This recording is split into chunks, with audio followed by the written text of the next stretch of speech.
ये साकड घाली तो गाभाऱ्यात माथा, आभाळावरून राहू दे र कृपा, नमन तुझे मी करीतो र देवा, भरून झरू दे तुझी चर कृपा।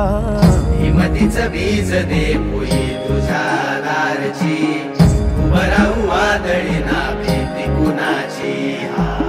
साथीला तू राहू मी वाट चालतो, खडतर वागडी असो दूरची।